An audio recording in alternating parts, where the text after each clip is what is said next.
If you would rather organise your garage or tidy your sock drawer rather than plan your next road trip, this video is for you.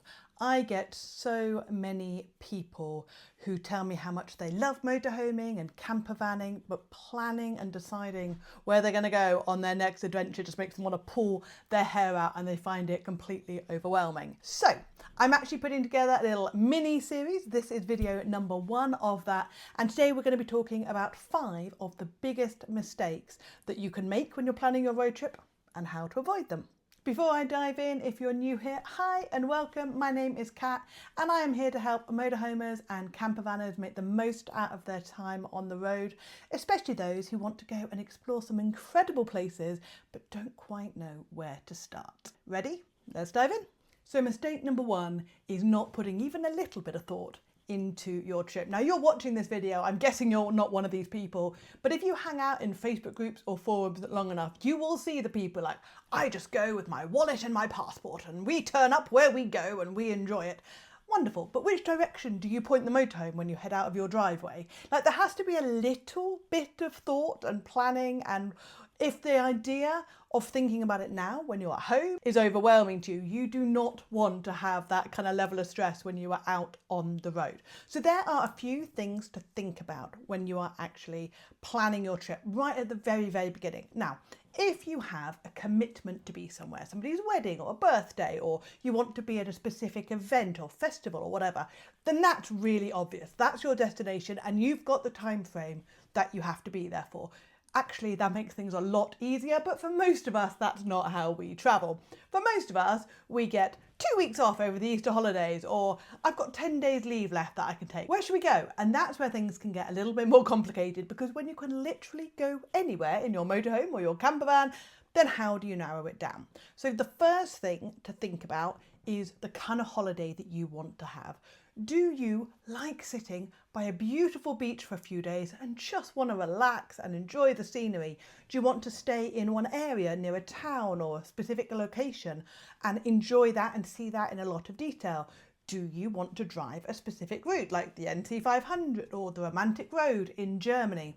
There are lots of different factors to this, and it can be really challenging when you're traveling with more than one person. Another reason to travel solo, but when there is you and your partner, spouse, whatever, it can actually be quite difficult.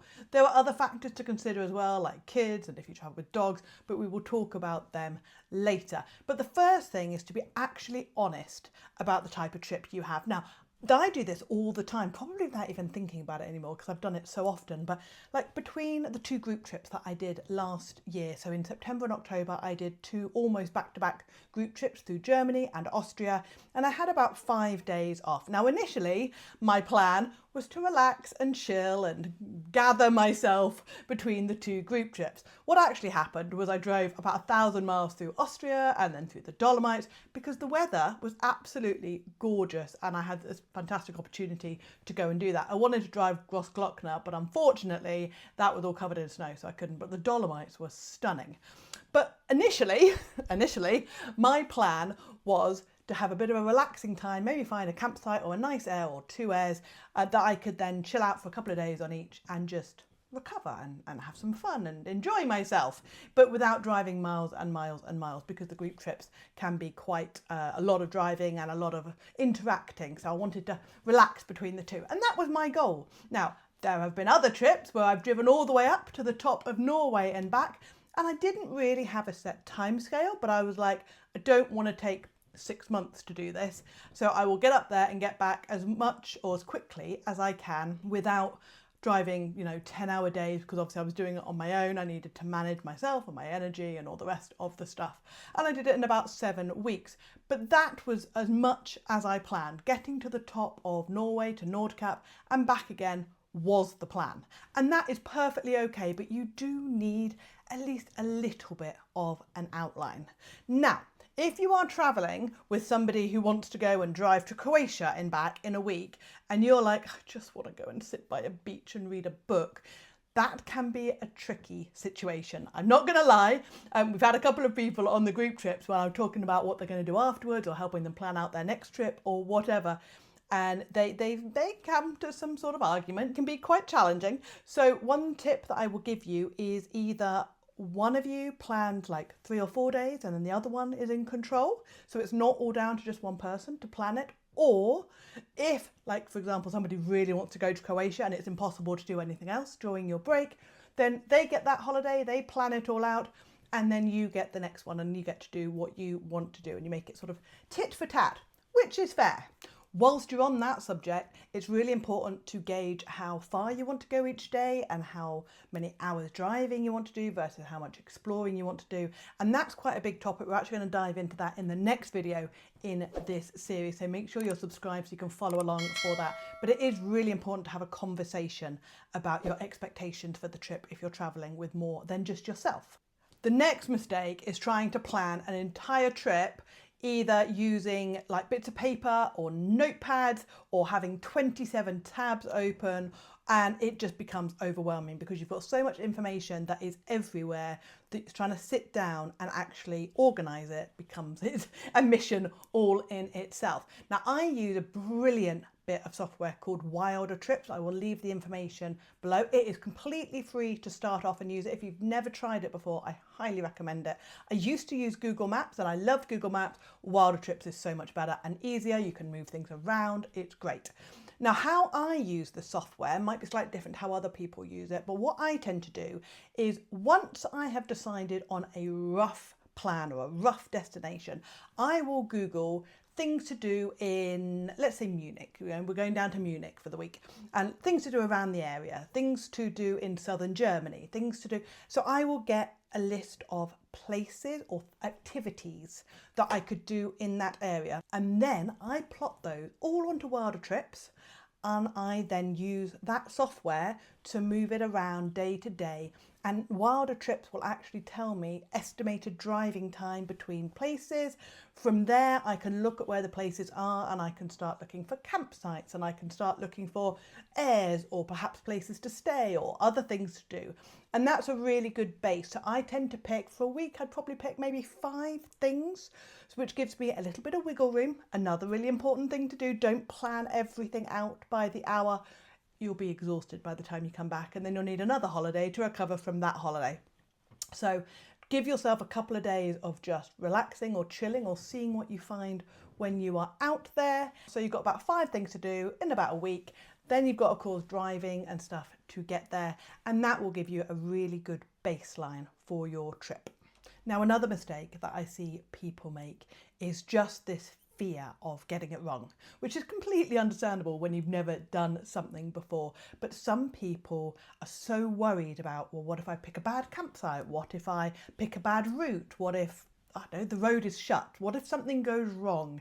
That they have this fear, this paralysis, which stops them actually moving forward.